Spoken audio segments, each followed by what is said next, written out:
So, ang title ng message na aking ibabahagi sa inyo ngayong umaga ay Choose the Word. Everybody say, choose the Word. So, yung ating pag-uusapan po ngayon is about truth versus or over tradition. Everybody say, truth over tradition. Ang ating text verse ay from Marcos 7 verse 8. Sa aklat ni Marcos. Okay? Hindi yung ating presidente ha. Oo, ito ay si disciple ni Jesus.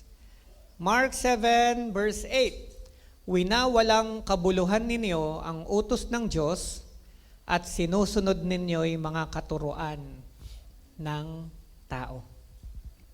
Sabay-sabay nga nating basahin. Winawalang kabuluhan ninyo ang utos ng Diyos at ang sinusunod ninyo ay ang katuruan ng mga tao.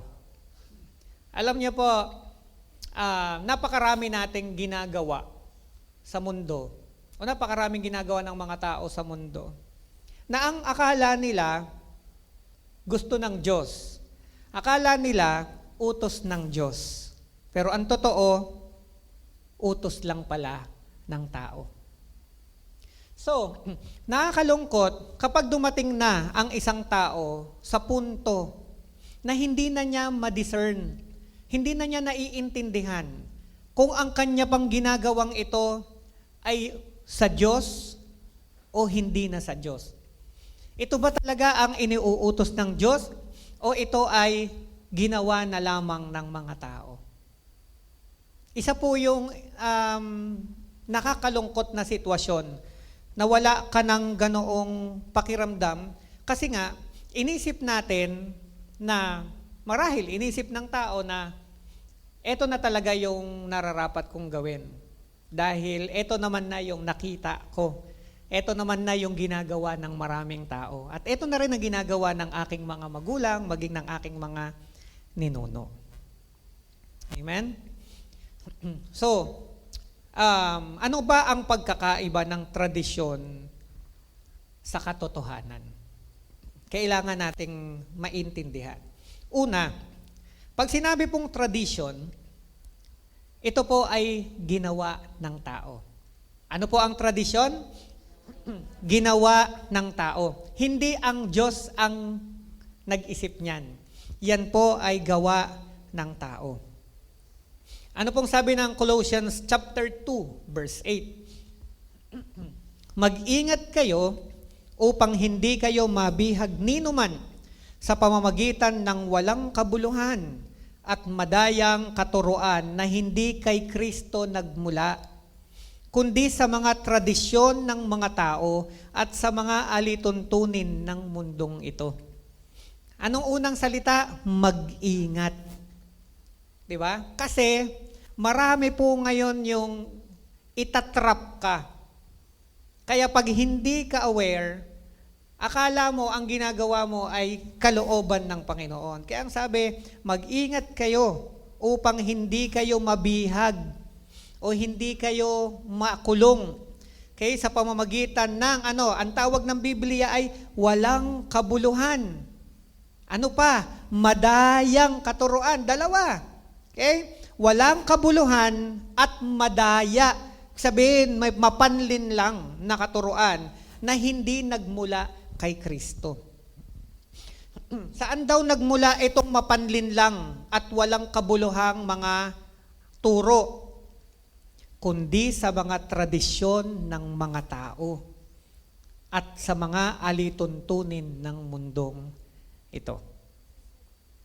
Paano ba yung mag-ingat?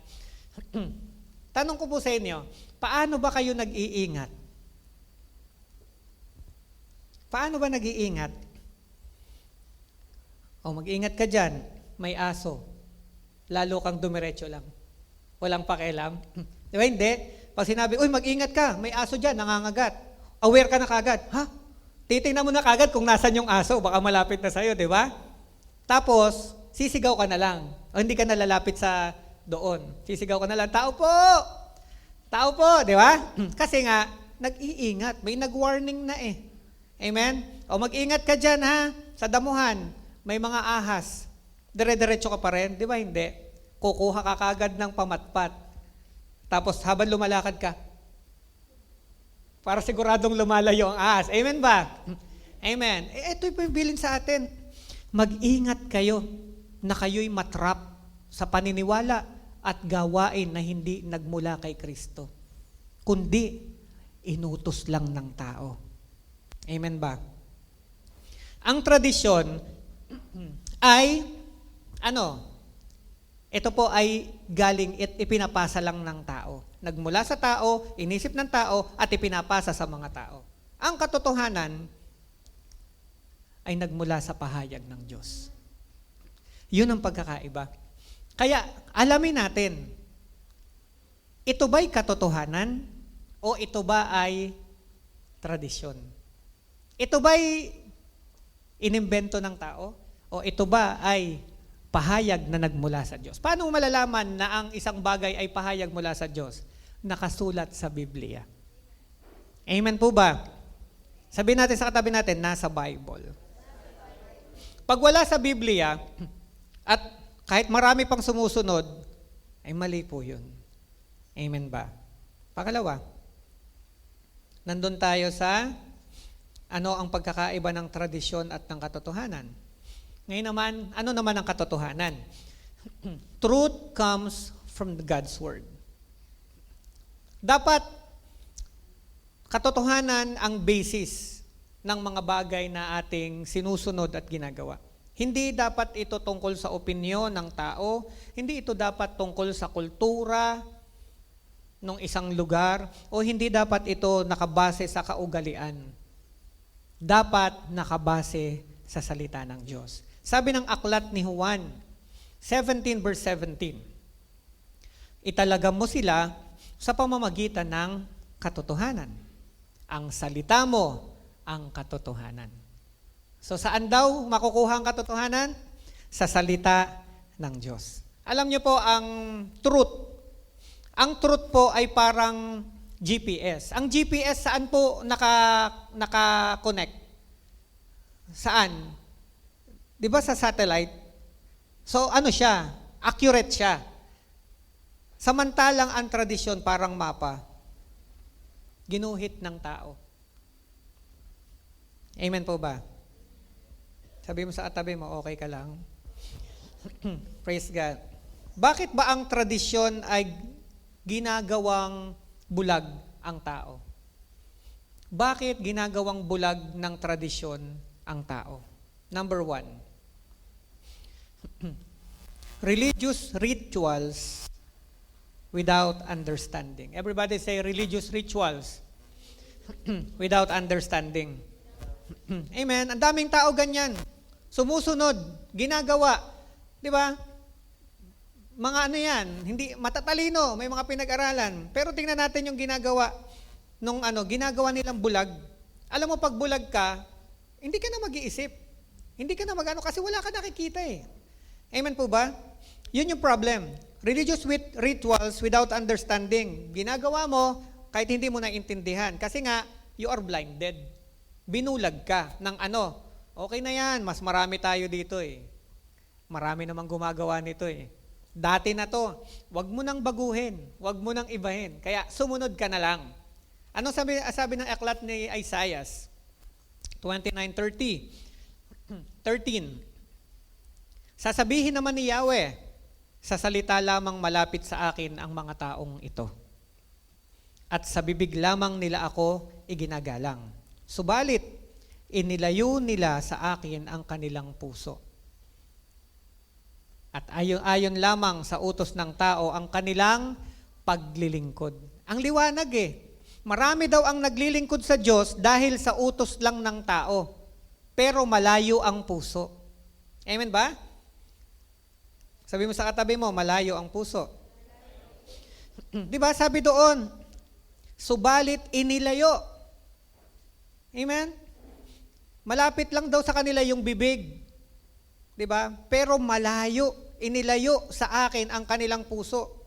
Sino naglayo? Sino naglayo sa kanila sa Diyos? Yung relihiyon. Yun ang nakakalungkot. Yung relihiyon mismo ang naglalayo sa tao, sa Diyos. Nawala na yung totoong essence ng religion. Ang ganda po ng meaning ng religion. Amen? Ano ba ibig sabihin ng religion? Okay?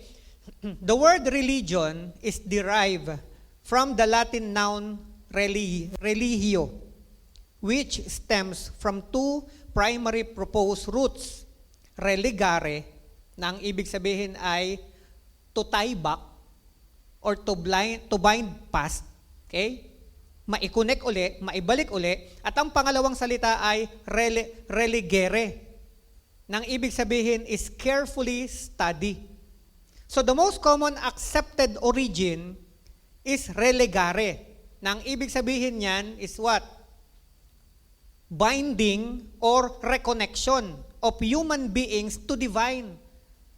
Tulungan ng relihiyon na ang tao'y muling maibalik sa divine, sa Diyos. Kasi nahiwalay tayo sa Diyos dahil sa kasalanan. Pero ang relihiyon, supposed to be, ang dapat ginagamit ng Panginoon para muling ma-connect o maibalik ang tao sa puso ng Diyos.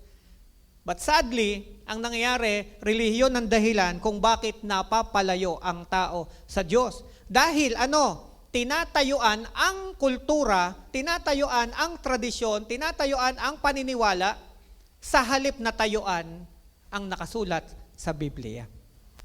Amen ba? Kaya maraming tao ang kabisado naman ang dasal, nagpe-pray naman, pero hindi nila kabisado si Lord. Hindi nila alam at hindi nila kilala kung sino si Lord. Kaya narinig nyo lagi sa akin, ang prayer nila, kung sino na lang ang kumuha sa itaas. Basta magpe-pray sila. Okay? Matthew chapter 23 verse 13. Anong sinasabi doon? Kahabag-habag kayo na mga bulag na tagapagturo. Mamaya bibigyan diin ko yan. So ano mapapansin natin ngayon? Ginagawa dahil na lang nakagawian kahit hindi talaga naiintindihan. Tapi kayo mo katabi mo, parang ikaw ang pinag-uusapan. Amen? Number 2. What's number 2? Blind obedience to leaders. Ito raw yung nagagawa. Okay? Kapag tayo daw po ay sumusunod sa tradisyon. Sumusunod tayo kahit na hindi na tama.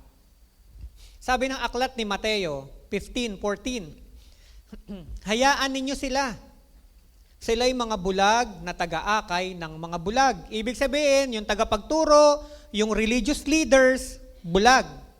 Wala talagang, di ba, spiritual insight. Wala talagang relationship sa Panginoon. Kaya sabi dito, kapag bulag ang umaakay sa kapwa bulag, ano mangyayari? Pareho silang mahuhulog sa hukay. So kahit po, hindi ang issue rito ay sincere naman ang leader. Ang issue po dito ay maling direksyon. Amen ba?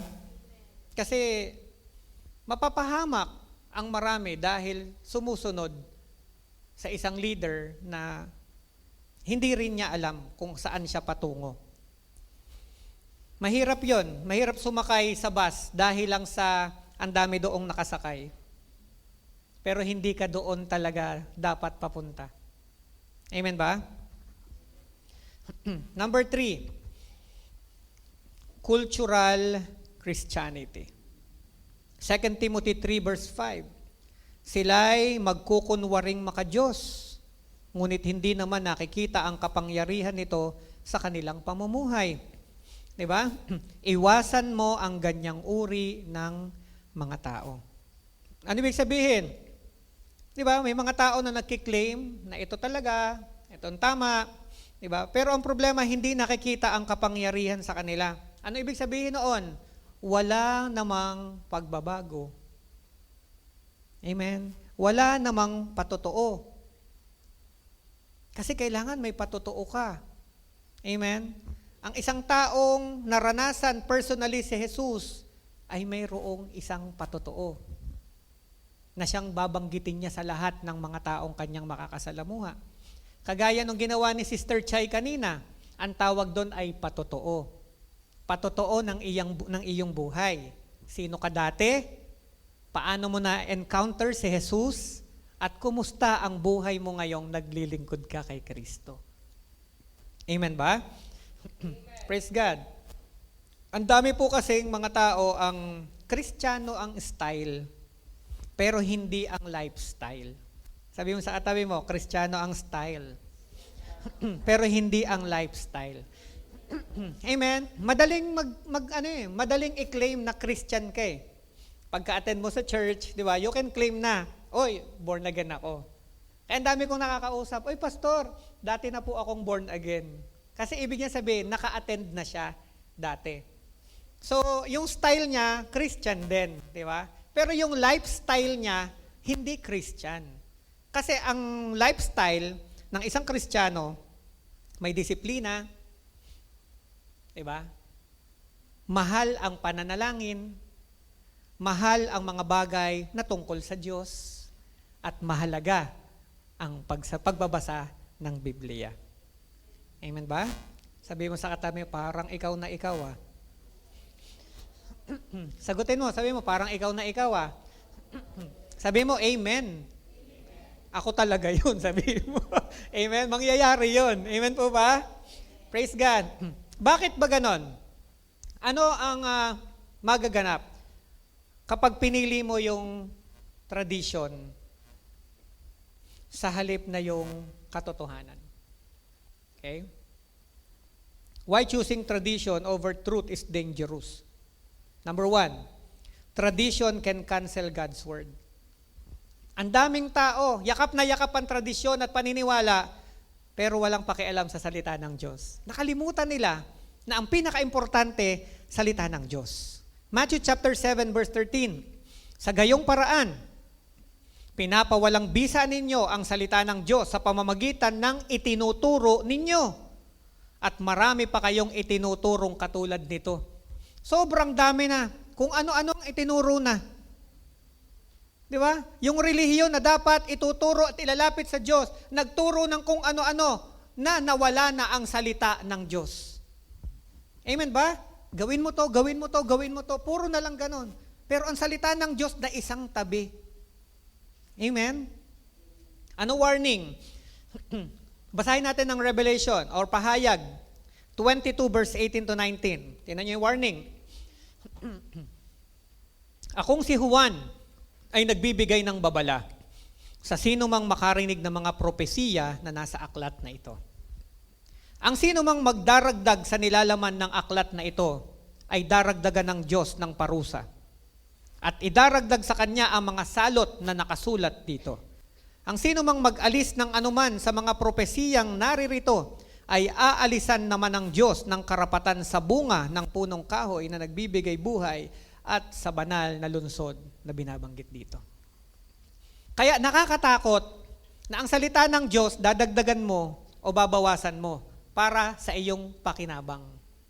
Para i-push ang iyong personal interest. Kaya po tayo, sa biyaya ng Panginoon, hindi po pwede akong magturo sa inyo ayon lang sa aking nararamdaman.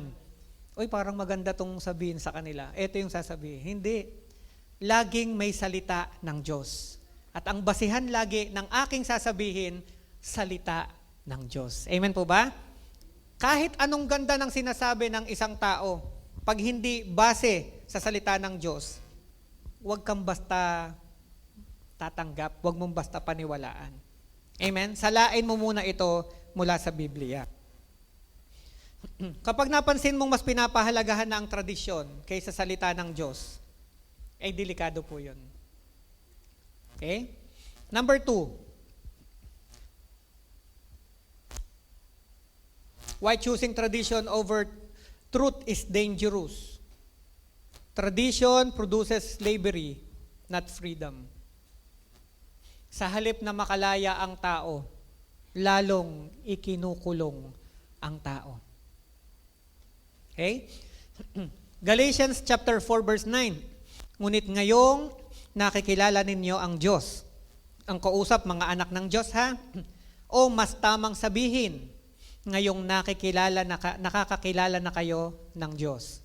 Bakit kayo bumabalik sa mga tuntuning walang bisa at walang halaga? Bakit gusto na naman ninyong paalipin sa mga iyon? Kaya mga anak ng Diyos, mga kapatid, nung tinanggap mo si Jesus, pinalaya ka niya. At habang binabasa mo ang Biblia, dahan-dahan kang pinapalaya ng Panginoon sa mga bagay na napaalipin ka noon. Kaya dumarating tayo minsan sa punto na hindi natin napapansin, bumabalik tayo. Binabalik natin ang sarili natin sa mga bagay na dating kung saan pinalaya na tayo ni Kristo. Amen ba? Sabi mo sa katabi mo, huwag ka nang magpakulong ulit. Galatians chapter 5 verse 1. Malaya na tayo dahil pinalaya tayo ni Kristo. Kaya magpakatatag kayo at huwag nang papaalipin pang muli. Paano ka tatatag, kapatid? Kung ikaw lang, kung lakas mo lang, kung talino mo lang, kung sa tingin mo yung nakakaya mo lang, paano ka magkakaroon ng lakas? Kailangan mo ang salita ng Diyos. Sabi mo sa katabi mo, salita ng Diyos. Amen? Tradition without truth is like a cage of gold. Ang tradisyon, okay, na wala daw pong katotohanan. Anong sabi to? Ang selda, kahit yan po ay ginto, selda pa rin. Kulungan pa rin. Kaya kung sabihin, ay enjoy ako dito, gold ang kulungan. Kahit yan ay gold, kulungan pa rin. Kahit wala kang gold, kung ikaw ay malaya, mas masarap yun.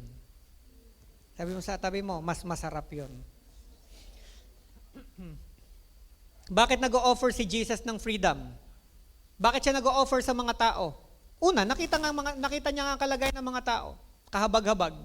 Nakita ng Panginoong Hesus ang kalagayan ng maraming tao. Nakakulong. Pinagsasamantalahan. Why? Dahil hindi alam ang katotohanan. Kaya ang Panginoong Hesus ngayon ay nag-o-offer ng kalayaan. So bakit siya nag-o-offer ng freedom? Number 1, because He is the truth. Siya ang katotohanan. Kaya siya lang ang may karapatan na mag-offer ng totoong kalayaan. Kasi si Jesus mismo ay katotohanan. Sabi ng aklat ng John 14 verse 6, sumagot si Jesus, ako ang daan, ang katotohanan, at ang buhay. Walang makakapunta sa Ama, kundi sa pamamagitan ko. Amen? Kaya ang wisdom doon, kung gusto mong maging matalino, make sure ikaw ay na kay Jesus. Siguraduhin mong na kay Jesus ka. Kasi pag na kay Jesus ka, makakarating ka sa Ama. Amen ba? Siguradong makakarating ka sa langit. Amen. Kaya yung iba sinasabi nila, hindi na, wag mo na isipin si Jesus, tao lang din niya kagaya natin. Hindi nila naiintindihan, na kapag wala si Jesus, wala na. Una, pag wala si Jesus, hindi mo alam ang direksyon. Pag wala si Jesus, hindi mo alam kung ano ang tama, kung ano ang mali. Pag wala si Jesus, bulag ka sa kung ano talaga ang dapat mong puntahan. Kaya si Jesus lang ang susi. Si Jesus lang ang tanging daan. Kaya sabi niya, ako ang katotohanan. Ako ang buhay. Saan ka pa pupunta? Amen ba? Kaya ang matalinong hakbang, siguraduhin si Jesus ay nasa puso. Tapikin mo yung katabi mo. Parang ikaw talaga ang topic, ha? Amen? Tingnan nyo, sabi ni Jesus, sabi ni Jesus dito, sabi niya, ako ang daan, ako ang katotohanan, ako ang buhay. Napansin nyo? Hindi naman niya sinabing ituturo ko sa inyo ang daan. Ituturo ko sa inyo. Yun yung difference ni Jesus sa mga nangangaral. Sabi ng mga nangangaral, ituturo ang daan. Si Jesus, sabi niya, ako mismo ang daan. Amen ba? Kung ikaw yung naghahanap ng daan, sinong gusto mong kausap? Yung nagsasabing siya mismo ang daan o siya yung ituturo niya pa lang ang daan? Mas maganda yung siya na mismo yung daan. Amen po ba? Baka mamaya ilang daan ang ituro sa iyo noon. Amen ba? Magkaroon na naman ng lagayan. Amen po ba? Kaya matindi. Make sure Jesus is in your heart. Amen ba? Number 2, bakit ino-offer ni Jesus ang kalayaan sa tao? Because only truth sets people free. Katotohanan lang. Kaya noong ipangaral at dalhin sa Pilipinas, itong ebanghelyo ng mabuting balita, maraming umu-oppose, maraming ayaw tanggapin, at marami ang gustong ito ay pahintuin o patayin, ipakulong ang lahat ng mga nangangaral nito. Bakit? Threat kasi ito. Saan? Sa mga paniniwala na narito ng matagal ng panahon. Amen po ba? Pero hindi nila nalalaman na ang katotohanan ay nagmula pa noong wala pa ang lahat. Bakit? Sapagkat ang katotohanan ay ang Panginoong Hesus, ang Diyos mismo. Amen po ba? So akala nila ito'y bago. Hindi nila alam, sila ang luma. Sila ang bago. Ito'y matagal na. Ano sabi ng John 8:31? Sinabi naman ni Jesus sa mga Hudyong naniniwala sa Kanya, kung tinutupad ninyo ang aking mga aral, kayo nga'y tunay na mga alagad ko. Paano malalaman na tunay na alagad ni Kristo? Kapag nandoon, sinusunod at tinutupad ang salita ng Diyos. Kaya ang basihan, salita ng Diyos. Amen po ba? Makikilala ninyo ang katotohanan at ang katotohanan ang magpapalaya sa inyo. Makikilala ang katotohanan. Bakit? Because truth is a person. He is Jesus. Amen po ba? So pag nakilala mo, na-encounter mo siya, makikilala nyo si Jesus, ang katotohanan, at ang katotohanan na magpapalaya. Sino nagpapalaya? Si Jesus. Bakit ang dami mo ngayong ginagawa na dati ginagawa mo, hindi mo na ginagawa ngayon? Bakit? Pinalaya ka na ni Jesus doon Amen? So hindi lahat ng nakakulong ay nandoon sa loob ng bilangguan. Yung iba'y nakakulong sa tradisyon at mga lumang paniniwala. Sabi mo sa tabi mo, buti na lang, hindi ka na ganun. Number 3, Jesus invites personal relationship, not blind religion. Kaya ang sarap paglalapit ka kay Jesus Amen? Gustong-gusto niyang makipagrelasyon sa tao. Sa mga first time na nandito, yun po yung pinakapuso ng Panginoon. Bakit kayo nandito? Bakit hinayaan ng Diyos na kayo ay makasama namin ngayon? Gusto niyang sabihin sa inyo na gusto niyang makipagrelasyon. Gusto ng Diyos na makipagrelasyon sa mga tao. Kasi nga, yung relationship na yon na dating nabuo ay nasira dahil sa kasalanan. At gusto ng Panginoon muling maibalik. At posible yon. Walang problema sa Diyos. Ang problem na lang ay sa ating mga tao. Bakit? Matagal nang namatay si Jesus sa krus. At yung kanyang banal na dugo ay available sa lahat.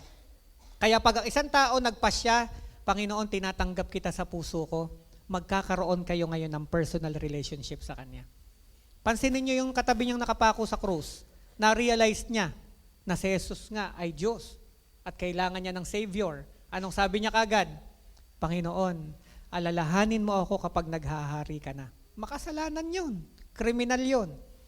Pero nung moment na kinilala niya si Jesus, sabi ni Jesus, ngayon din, isasama kita sa paraiso. Tasa kamay dito na ngayon din, gustong isama sa paraiso. Amen? Wag muna ngayon. Wag muna ngayon. Pero matitiyak ninyo na ang pangalan ay nakasulat sa aklat ng buhay. Amen po ba? Amen. Parang nahuli ko ang mga tulog Praise God. Ano sabi ng Matthew 11:28? Sabi ng Matthew 11:28, lumapit kayo sa akin, kayong lahat na nahihirapan at nabibigat ang lubha sa inyong pasanin. Taas ang kamay na may problema. may pinagdadaanan. Naghahanap ng kapahingahan. Sabi ng Panginoong Hesus, lapit kayo sa akin. Tapikin mo yung katabi mo, lumapit ka kay Jesus. Anong sabi ng Panginoong Hesus? At kayo ay bibigyan ko ng kapahingahan. Amen? So hindi ka tinawag ng Panginoong Hesus para sumunod sa Kanya ng bulag. Tinawag ka niya para makilala siya at matutunan mong magtiwala sa Kanya. Amen po ba? Praise God. So lesson. First lesson na mapulot natin, God's Word is the final authority. Kung meron kang tatayuan at titingnan palagi ang salita ng Diyos.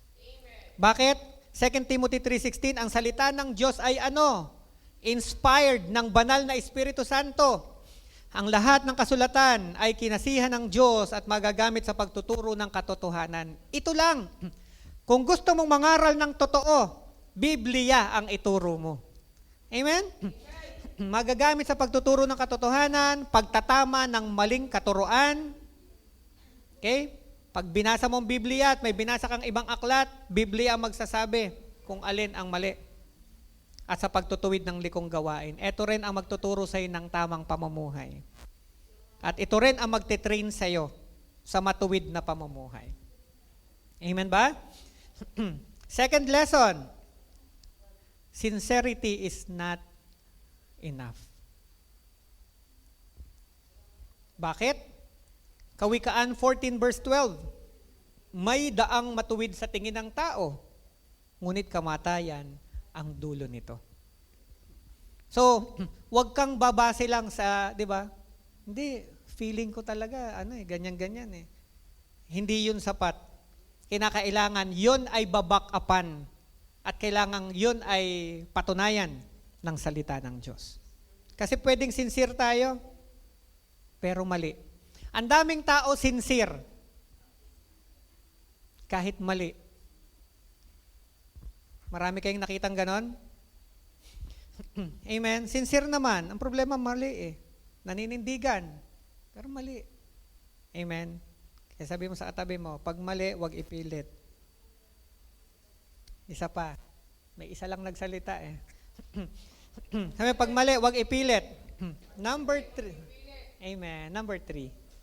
Number 3 lesson. Patapos na po tayo. Faith must be rooted in truth. Dapat ang pananampalataya mo ay nakabase sa katotohanan. Nakalungkot maraming tao, may pananampalataya naman. Ang problema, nakabase sa mali.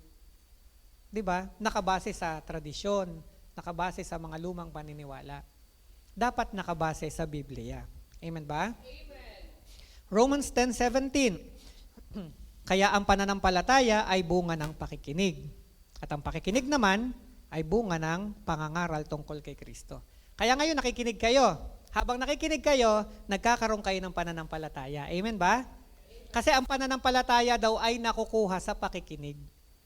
So kung gusto mong tumaas at tumibay ang faith mo, mas dalasan mo ang pakikinig ng salita ng Diyos. Amen? Praise God. So paano natin i-apply to personally? So yun, ito na yung iuuwi natin ngayon. Number 1, test everything with the Word. Lagi kang mananalamin sa salita ng Diyos. Okay, may usaping ganito. Balik ka sa Word. Ano ba sinasabi ng Word tungkol dyan? Huwag kang babase lang sa emotion mo. Kasi magkakamali ka. Huwag kang babase lang sa tingin mo tama. Magkakamali ka. Lagi kang pupunta sa Word. Amen ba? 1 Thessalonians 5:21. Suriin ninyo ang lahat ng bagay at gawin ang mabuti. Ano sabi? Suriin. Hindi masamang magtanong. Hindi masamang sumangguni sa salita ng Diyos o magtanong sa atin pong mga pastor, sa ating pong mga leader. Amen ba? Laging ang tanong ay, saan yan sa Biblia nakasulat? Amen? Pag biglang may lumapit sa'yo, huy, ba't ka nagwawalis? Gabing-gabi. Lalabas ang swerte. Diba? Ang tanong kagad, saan yun nakasulat sa Bible? Huwag mo nang sabihin sa kanya, baka ang dating inaaway mo pa siya eh. Ikaw na lang, Nakasulat ba yun sa Bible? Diba? Huwag agad yung, ay ganun ba? Buti sinabi mo. Ay siya, humanda kang magdumi ang bahay mo. Eh kung yun lang yung oras na pwede kang maglinis, di ba? Second lesson, application. Read the Bible for yourself. Basic ba? Basic, amen ba? Pero kailangan natin. Awit 119 verse 105. Ang salita mo'y isang tanglaw na sa akin ay patnubay. Sa landas kung daraanan, liwanag na tumatanglaw. Parang ano siya, no? Para siyang flashlight. Yun daw ang word. Amen? Nagbibigay siya ng liwanag. Kaya hindi tayo pwedeng manghiram ng faith lang. Sabi sa tabi mo, huwag kang manghiram ng faith. Kailangan talaga ay personal na nagsasaliksik ng salita ng Diyos. Amen? So read the Bible for yourself. Number 3, choose obedience over comfort. Amen? Ang pagsunod hindi naman laging madali. Kaya nga, pinapasunod tayo. Amen? Pero makakabuti sa atin. Santiago 1:22, mamuhay kayo ayon sa salita ng Diyos. Sabi mo sa tabi mo, mamuhay ayon sa salita. Ito'y pinapakinggan lamang ninyo, ngunit hindi sinasagawa, dinadaya ninyong inyong sarili. Kapag daw ikaw ay nakikinig ng salita ng Diyos, wala kang planong sundin, ang dinadaya mo hindi yung nagtuturo, ang dinadaya mo ay ang iyong sarili. Iyon. Nakakalungkot naman kung may ganon. Di ba?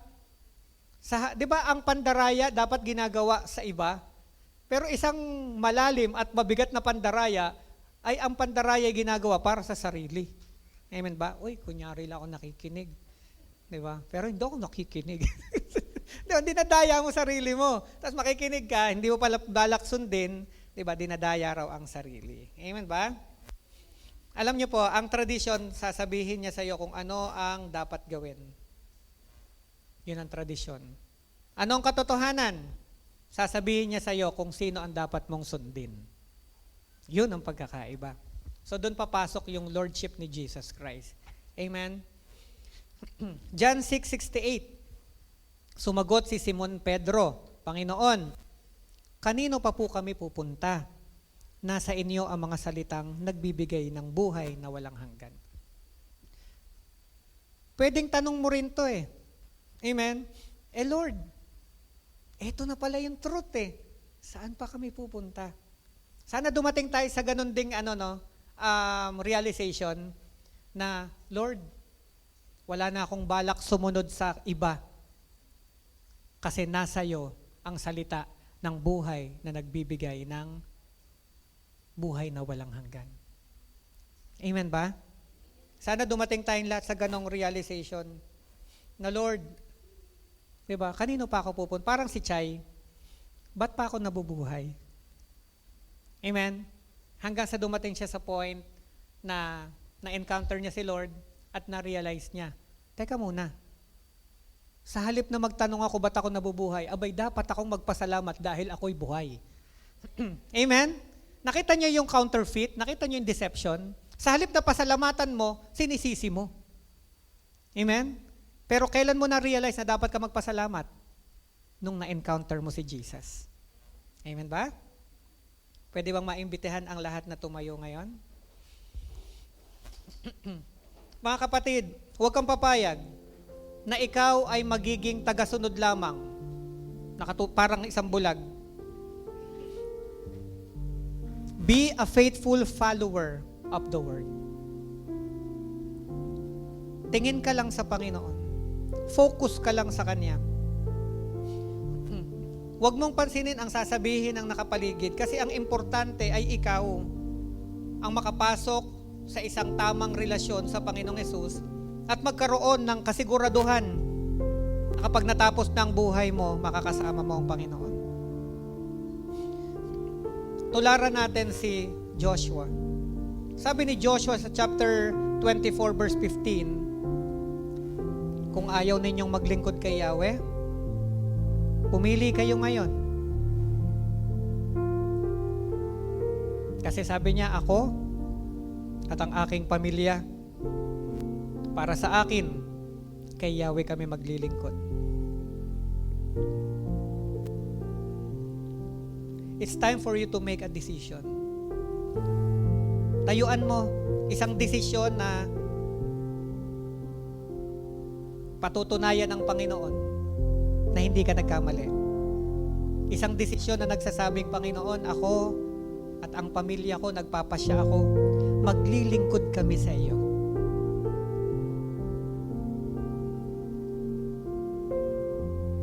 Pwede mo bang sabihin yan sa Kanya? Galing sa sarili mong salita, galing sa loob ng puso mo. Pwede mo bang ipahayag sa Diyos na, Lord, ako at ang pamilya ko, nagpapasya, maglilingkod po kami sa iyo. Ngayon, tanggapin mo ang kalayaan.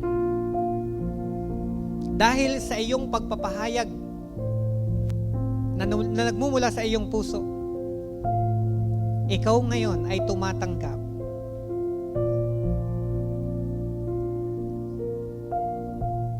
sa spiritual. Ikaw ngayon ay pinapalabas ng Panginoon sa pagkakakulong.